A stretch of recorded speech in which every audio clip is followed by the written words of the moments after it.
swear.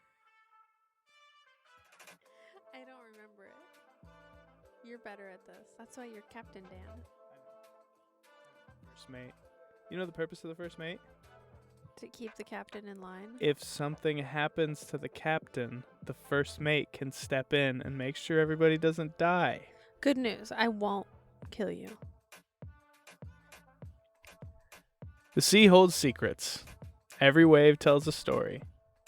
Pull up a seat, feel the roll of the deck, and join us for another Beach Day episode with Captain Dan and First Mate Steph. Ahoy.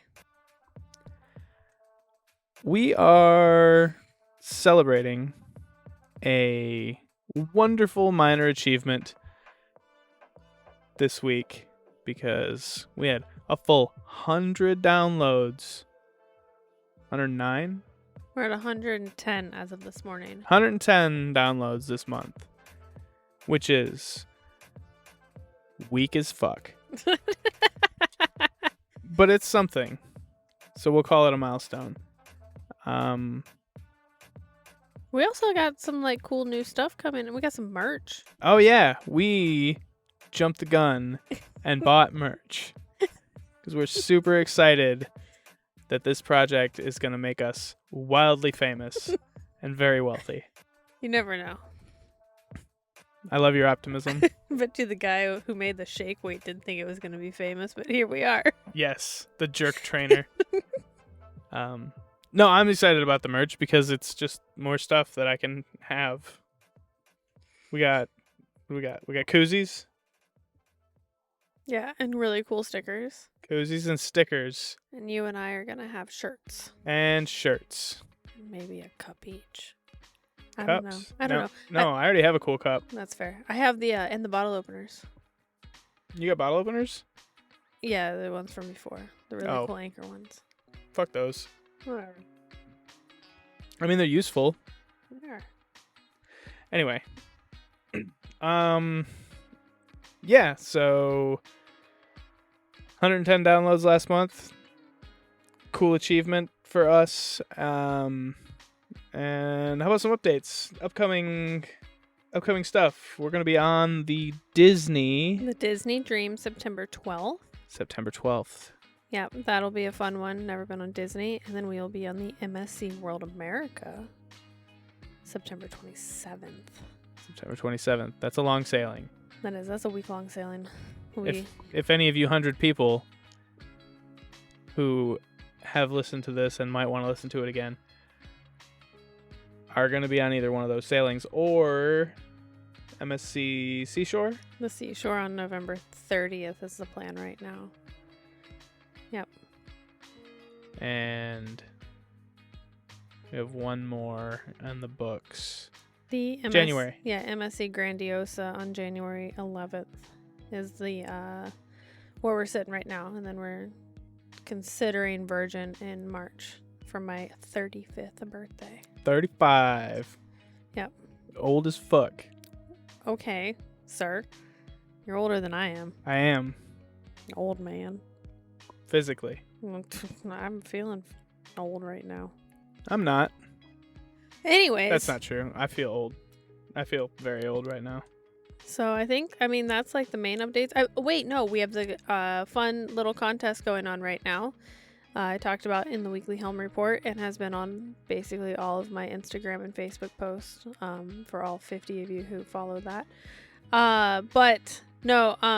So if you like and share the page, or if you already like the page, everybody's going to go into a drawing. And I'm going to send you a cool little package of our stuff, our merch that we ordered, that we jumped the gun on, because it's just that cool. And, I think that's pretty much all the updates right now. It's where we're sitting.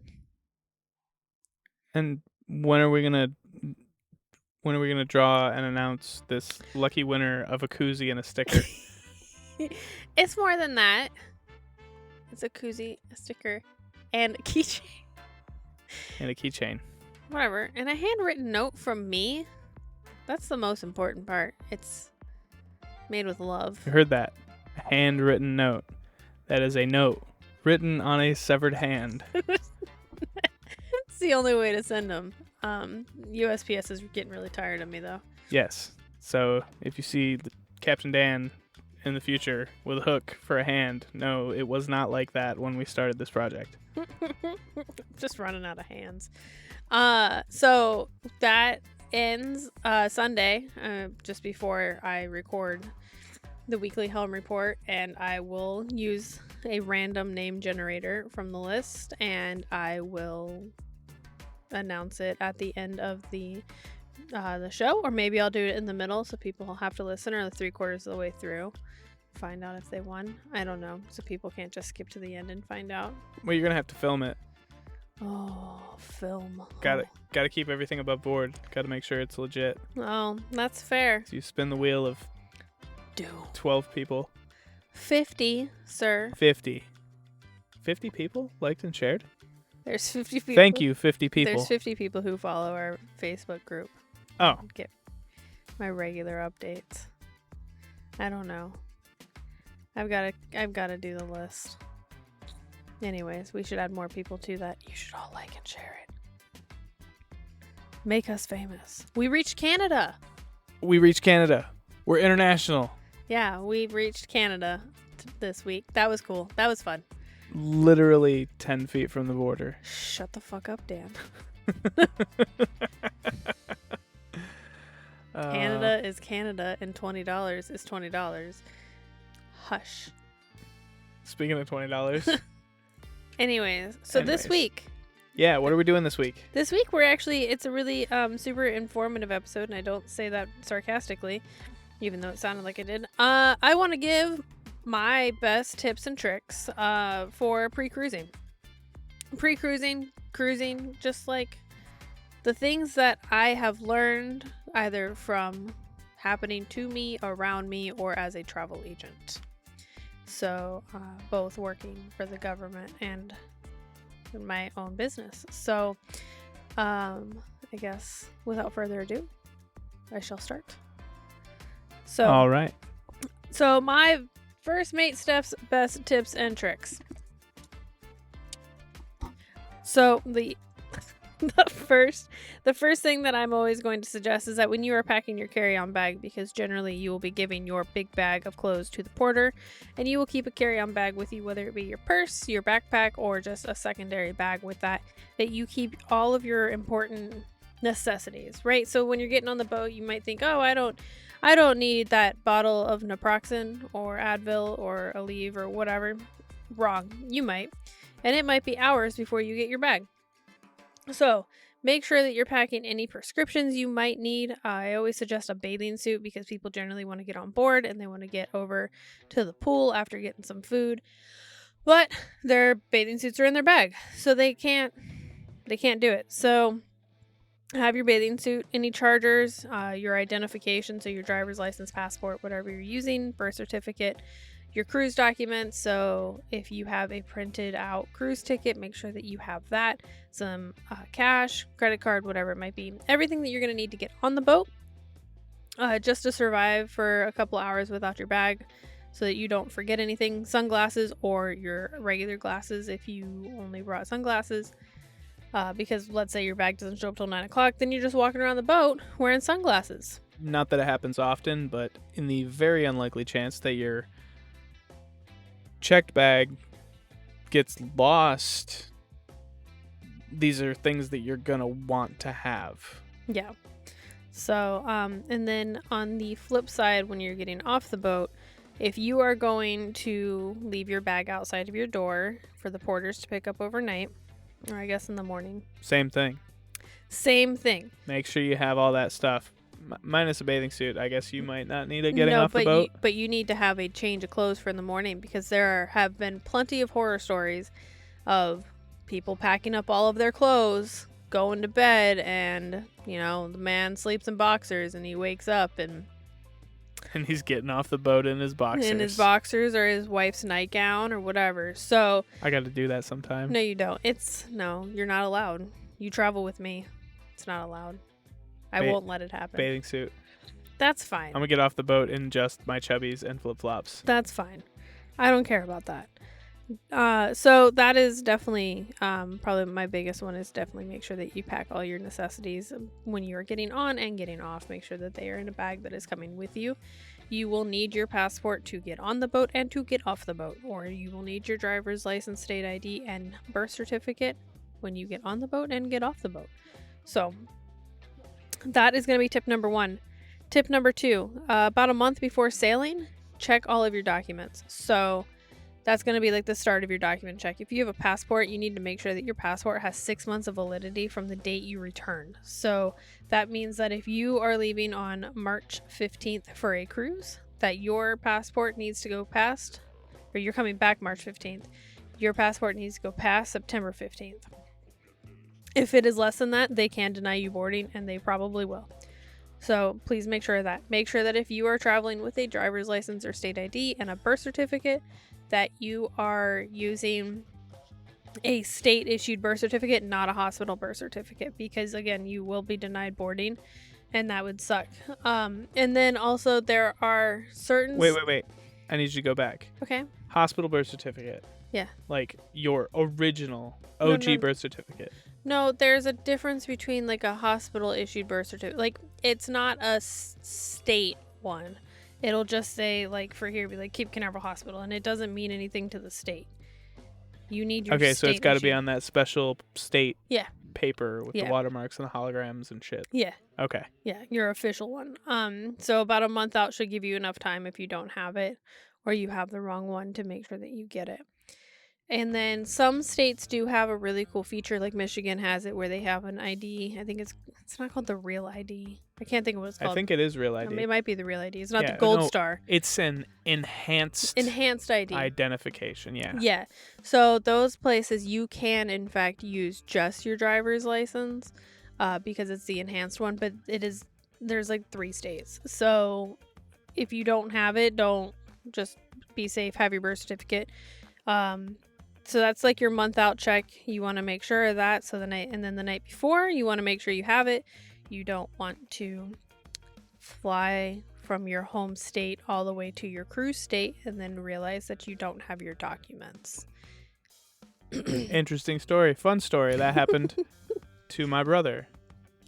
We went on a cruise, and the night before the cruise, we're doing all of our checks. Hey, you have your birth certificate, right? Nope. You told me I didn't need it. Certainly did not tell you did not need it. No. And I won't necessarily call it an act of God, but Call it an act of stuff. through a series of phone calls and a series of last minute ATM withdrawals, we managed to find someone who is willing to donate their entire day to drive over to my brother's house, retrieve his girlfriend's and their daughter's 3 birth certificates, put them in a bag, hop on a flight that my brother had to pay for, fly down to Florida from Michigan the morning of the cruise.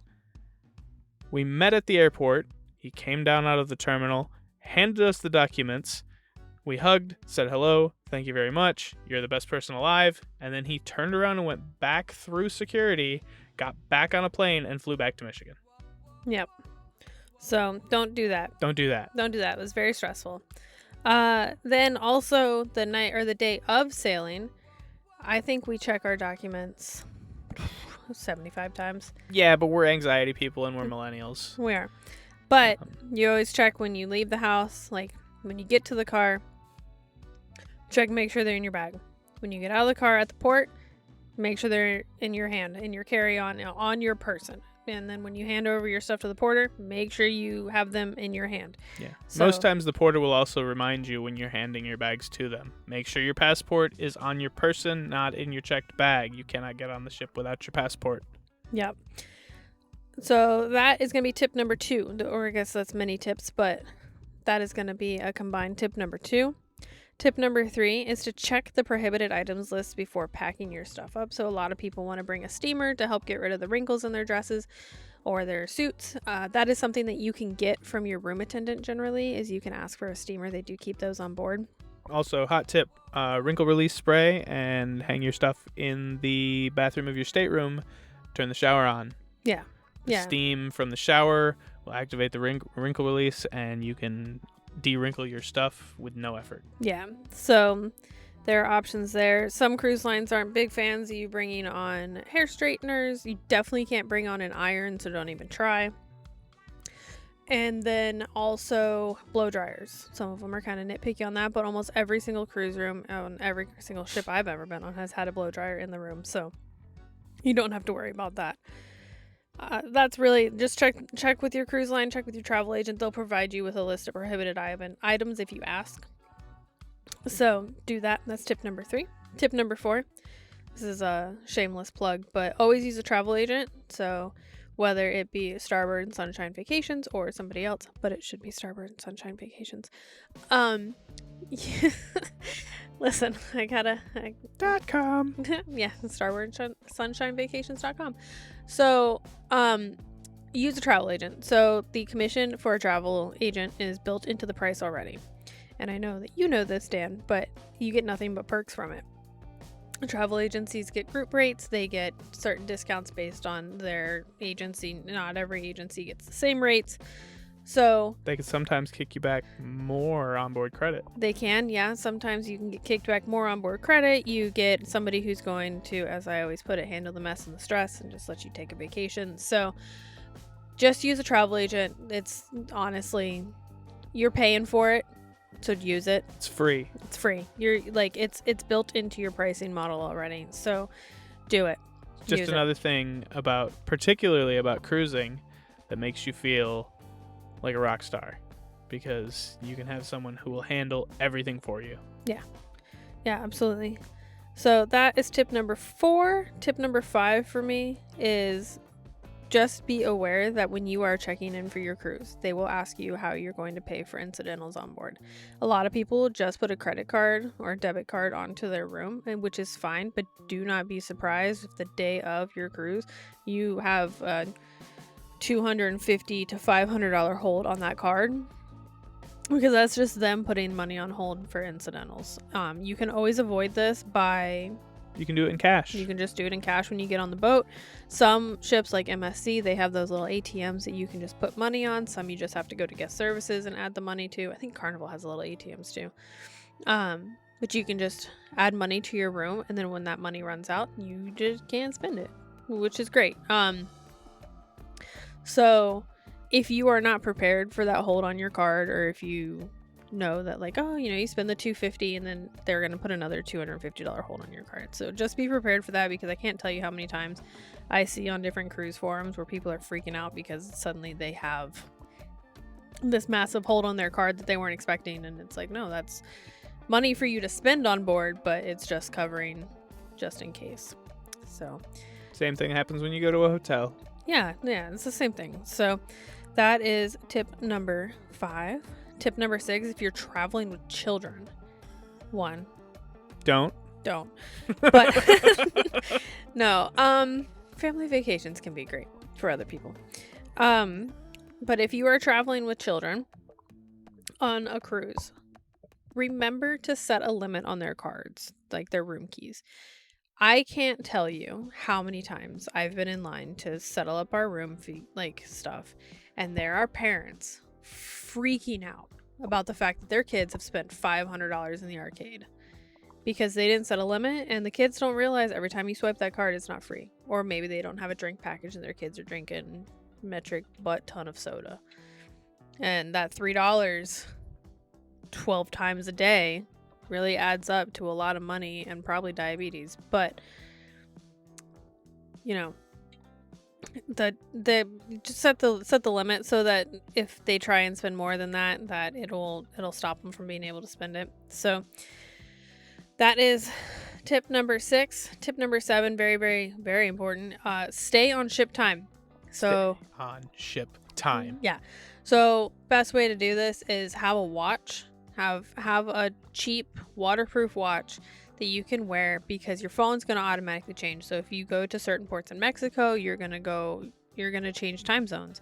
But the thing is that you have to stay on ship's time, which means you're staying, if you're coming out of Florida, you're going to stay on the Eastern time. So you need to make sure that you are, in fact, just staying with ship's time. So keep a watch.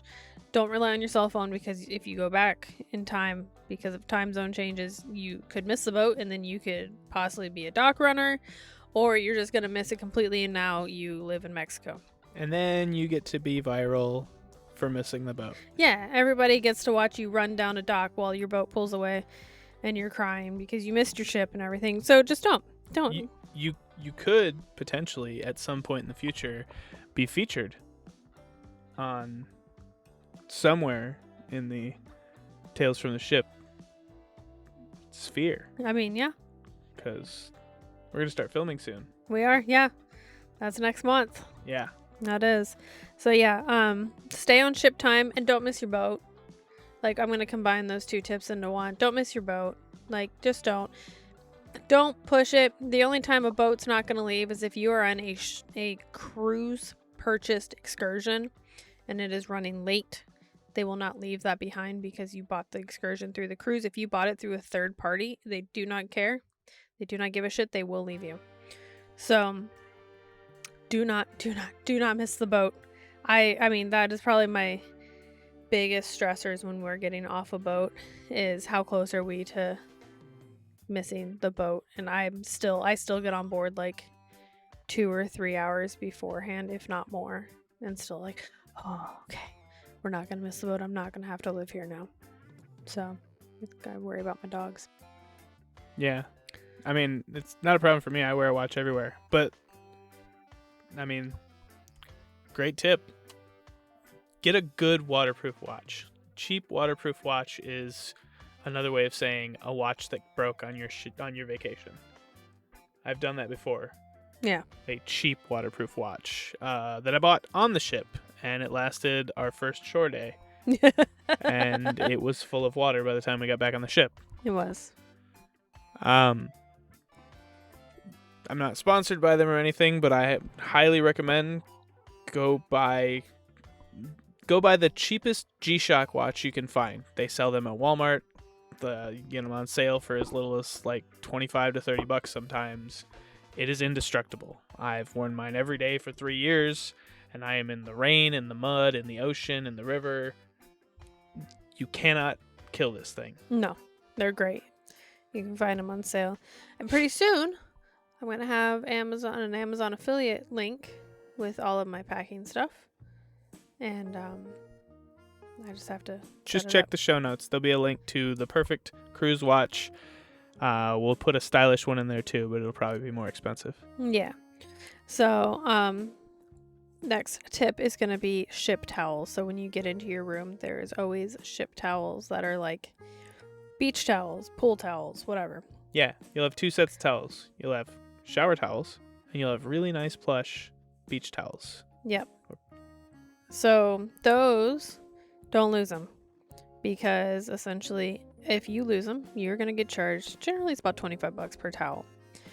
So make sure at the end of your cruise, there are 2 in your room. If you lose them on the last night of the cruise, take a walk. Somebody else lost theirs, and it is on the pool deck somewhere. Somebody else left theirs at a lounge chair around the pool. And you can just go make up for your lost one by doing that or keeping it. Yeah, they'll get charged for a cruise towel. Yeah. And you won't. Yeah, so that's... Although a lot of cruise lines now, you just get towels at the pool. Yes, but you have to check them out. Sometimes. The only one that I know of for certain that you don't is Virgin. They just have a stack of white towels at the pool. Yeah, you just grab a towel. Yeah, but they're not fancy. They're just like their bath towels. So it's a fun way you can also obtain a free, like, marked towel from a cruise line. Free cruise line plush towel. At somebody by else, just waiting for the sun to go down and snatching one that someone left. Yeah. I would never. The next one, this actually just happened to my brother. When you get on cruises, a lot of them will allow you to bring on like 2 bottles of wine, or like Disney is 2 bottles of wine, or a 6-pack of beer, which I think is pretty cool. Mm-hmm. Or soda. But yeah, but like I don't know if It's all got to come on with you. They I need guess to that's check fair, it. yeah. You have to carry it on. So if don't put those 2 bottles of wine in your portered bag. So that my brother they got on their cruise. They had 2 bottles of wine. They packed them up real nice in their bag, and then they got a note saying, "Hey, you can pick these up at the end of the cruise." So they all must be carried on. If you need to know what needs to go, what you can bring onto your cruise, so similar to your prohibited list, just go ahead and talk to your travel agent, or if you don't have a travel agent, Get one. Step 1, get one. But if it's too late to get one for that cruise, which can happen, consult the website. You can also always reach out and ask me, and I'm always more than willing to help out. I'm pretty knowledgeable. So, but you want to make sure that if you're bringing any allowed booze on board, that it is, or soda or canned water, that you are carrying it on in your carry-on bag. And my last but not least tip of the show is to consult the packing list. If you are a client of mine, before your cruise, about a month out, you will get a piece of mail from me, a physical piece of mail through the USPS that actually has a packing list, and all of that stuff will also be on the Amazon list. But anyways, so that is a pretty tried and true packing list. I mean, from our probably 20 cruises, my parents' 50 cruises, we have condensed this list down to, like, these are definite things you want to have. I mean, it's a really comprehensive list. Mine is not as bad as Mom and Dad's. I mean, I like to look at both of them personally. It's really comprehensive in that you don't have to bring everything on the list, but definitely go through the list, because there are definitely things on there that you will see and immediately think, I didn't think of that, and I need that. Yeah, I think my list has it, and it's probably one of my favorite things we do is we bring that pop-up cabana thing. Yes, we bring our own cabana. So when we go to private islands, we can set up on the beach with our little pop-up tent. Our little beach cave. Yeah, put 2 chairs in there and a umbrella to block me from the sun, and I can just sit in the shade all day and scowl or whatever I do. Goths at the beach. It's a beautiful thing. Goths at the beach. So that is my list of all of my just general tips and tricks and first Mate Steph advice on how to have a generally good, smooth cruise. Do you have any for us, Captain Dan? I have a couple. Okay. Let's see. This is Captain Dan stuff. When you're packing, I always pack. I always have at least 2 outfits per day, because I'm like, what I'm going to wear during the day and what I'm going to wear to dinner. Yeah. And so I always feel like I pack everything I own. But then I'll also, once I have my 2 outfits per day, I'll just run through the closet and I'll grab 4 or 5 extra t-shirts and just throw them in the bag. Yeah, okay. Just in case. It might be nice to have a different t-shirt or an extra t-shirt or whatever. Or maybe I'm cruising with someone who's like, I didn't pack enough clothes. Hey man, I got an extra t-shirt if you want it. It's just helpful to have, but specifically, bring more underwear than you think you're going to need. This seems like, to me, it seems like just common sense. Anytime you're going to travel somewhere that you've got to pack multiple days worth of clothes, bring extra underwear. Because you never know. You never know. And well, like last October, we were stuck on that cruise for an extra day. We did. We had an extra day. And we weren't sure how long we were going to be stuck on that cruise. So, it's I mean, I follow that rule, so it wasn't a problem. But I can, only imagine that if you were like, oh, this is a 4-day cruise, I only need 4 pairs, and then I don't know, you shit yourself the last night or something like. You shit yourself the last night, and you end up with a bonus night and a half. Yeah.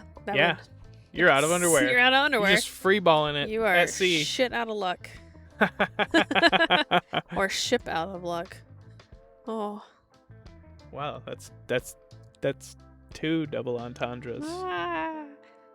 So clever. Double squared. Another one, and this works for me because I'm a drinker. I like to party. Day 1, you get on the ship. Everyone's like, beeline, I gotta get lunch. Lunch is overrated. Breakfast is better. Eat breakfast, and then you don't have to be hangry while you're trying to get on the ship. Bar hop. First day. A lot of people, they get on the crew, they go find the nearest bar, go to the top deck, or go to the pool, and that's where they sit. Bar hop the first day, and pick a particular drink. I mean, I always recommend drink the same thing. Don't drink a million different things all day if you're over the age of 30. It's just a great way to wreck yourself. But pick one thing, one drink that you like to drink. I would recommend something a little bit more complex than your run-of-the-mill frozen pina colada. Unless that's your thing. That's what you're going to drink, you'll probably be fine anywhere. Pick that single cocktail. Go to 4 or 5 different bars around the ship. Find the bar or bars that make that drink the best, the way you like it. Because there's nothing worse than, especially if it's a busy sea day, you wait for 10 minutes to get your drink, and it sucks. When if you had just gone to the place you know makes it proper, then you waited the same amount of time. You might have walked in a couple extra steps, but you're getting what you're paying for instead of just a cheap imitation. Yep. And then it also gives you a chance to, some of the bars have different menus. You can maybe, one of the ones you might not have stopped at has other things that appeal to you. Shout out to Ryan from the cocktail bar on the seashore. I miss Ryan. That dude really knew how to make cocktails. So yeah, that's one from me. Yeah, find the bar or the bartender. Particularly the bartender. Yeah, because they'll move. Some of the bartenders, they'll work at multiple different bars, but that is another thing. You find one of those bartenders you get a rapport with, and then you stop at that bar, they recognize you. Yeah. And they're not supposed to have, like, it's like, first come, first served, whatever. But if you have a rapport with a bartender, they will notice you when you approach the bar, and you will get your service quicker. Yep. It's Unless you're a dick to them. Well, yeah, if they recognize you because you're an asshole, then you fucked up, Chief. Yeah. Captain. Yes, Captain. And then, this is a tip. If you, like myself, you like to party, and you happen to be on a sailing or a cruise line that does not have a drink package, or doesn't have a drink package that is, let's say, worth it. Mm-hmm. It sucks, but you should definitely not acquire rum runner pouches and smuggle them in your checked bag. No. Don't do that. It's bad. Or, like, there's companies that make it's like a sunblock or shampoo and conditioner bottles, but they're not. They're empty. They're food safe bottles. Don't buy those and then fill them all the way up to the top so they don't make noise, and smuggle those in your checked bags. Yeah. Definitely. You just definitely don't do that. So you can mix your own drinks for free. Don't do that. No. I don't drink, so it's not a problem for me. I know. It's not a problem for me either. I'm rich. So I never smuggle booze on the cruises. Do you remember that time you tried to smuggle long drink? I do. And you put blue cans in yes. A Coke. So some cruises allow you to bring soda. Definitely don't carefully open the soda pack and strategically replace all of the cans of Coke with cans of beer or Cutwater or pick your flavor of 12-ounce alcoholic beverages, and definitely don't do that by strategically keeping a couple of cans of Coke in there, so when the handle of the carton is opened, they can see that it is not Coke. Yeah, that's how Dan lost his 24-pack. It was a 12-pack. Hidden within a 24-pack. Whatever. Yeah. It was hilarious to watch. The guy was so confused. He was like 174 years old, and he popped the handle open and was like, "That's not Coke." I was like, you caught me. It's beer. I mean, it was a long drink, but he was like, I was like, "Guy, it's not Coke. It's beer." And he had to go get a manager to come and look at my not Coca-Cola. Yeah. And he came over and he looked, and I was like, hey, you other guy. It's beer. It's not Coke. You caught me. Yeah, got me. He's like, yeah, you can't bring this on. I was like, I know. I'm aware. That's why I'm aware. That's why I on. was trying to sneak it on. You caught me. So, do your thing, keep it. I'm still going to get on the cruise. Yeah. Yeah, you should. But he said they can't keep it. They have to dispose of it. And I said, sure you do. I'm sure they will. So yeah, don't creatively and clandestine fashion smuggle your own booze onto a cruise. This is how Captain Dan gets banned from cruises. They're going to look up his name. Don't do that. Don't. Or your bags are going to get extra checked. Oh, yeah. I guess I'll have to edit this out. Nobody's going to listen to this episode. Shh. All 14 people. Listen, if cruise lines are listening to this episode, they're inviting me on cruise ships and paying for my drinks. So I don't have to worry about that anymore. I know. I'm just giving you shit. Is that your last tip? I mean, I can't really think of anything else that's good for podcast. No, there's one last one. It's a good one. It's something you do. Zip cocaine? No, you don't do cocaine. Jesus Christ. No, you zip tie your zippers together. Oh yeah. Yeah. On my checked bag, I always just, when I close it up, I know it's packed, everything's in it. I just throw a zip tie between the two zippers. I mean, you could also get a small luggage lock. They make like locks for your luggage. Just make sure you put the key or a pair of nail clippers in your carry-on bag. Well, here's the thing. If it's a lock, make sure you got the key. Otherwise, you're going to have to cut your suitcase open. Yes. But if it's a zip tie, a pair of nail clippers will help to get it open. You can get by with a corkscrew. I've done that before. Yeah. Or I mean, if you're strong enough, a nylon zip tie is really easy to snap. Yeah. They're not as tough as people would think. But yeah, and that's a twofold thing. And make sure your suitcase doesn't come open, or make sure your stuff doesn't get messed with.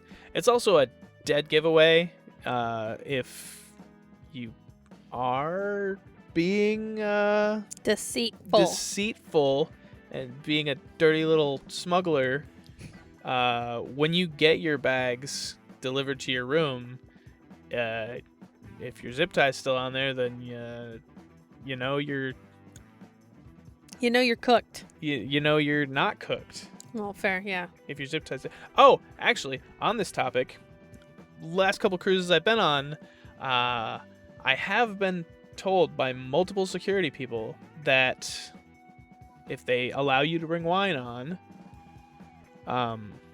generally speaking, they don't look at it.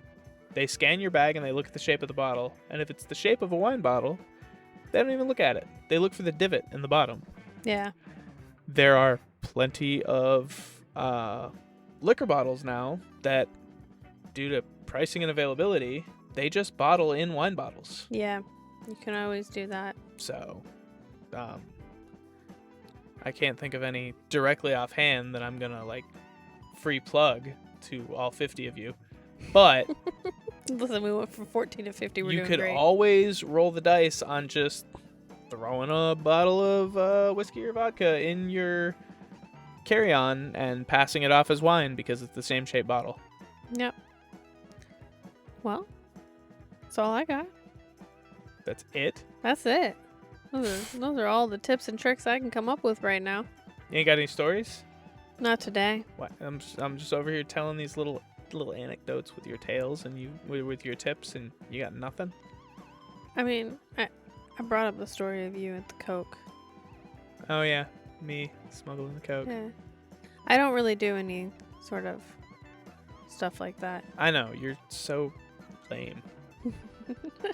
You remember when we used to do vodka with food coloring in wine bottles? Oh, no, I don't want to. I don't want to remember that. So, it's not a time I want to remember. Ugh, gross. So, I don't have any more tips and tricks for this episode of Tales from the Ship. Yeah. If you have a balcony, you can bring a hammock. That's a tip. Yeah. There's almost all balconies I've seen, you could hang a hammock. Yeah. That's a tip. Or Yeah. a trick. I'll save that for another episode. Oh, okay. So we're just editing this out? I mean, we can. Fuck no. Okay. So, do you have anything else, Captain Dan? No, I'm spent. All right. Well, crew, thanks for listening. I hope you did listen, because these are vital tips and tricks to having a great cruise. Until next time. Remember to like, subscribe, share. Yeah, like, subscribe, and share before Sunday. Because then you could win a koozie. Or if you ask me really nicely, I might just give you one. Perhaps. Perhaps. Or come find us on a cruise ship and Yeah. sit down, give us some of your tales from a ship, and walk away with one. Yeah. Well earned. Well earned. Payment for an interview. Thanks for your time and your tale. Yeah, that. Yeah. Anyway, sorry for the nonsense, and crew, until next time, calm seas and clear skies.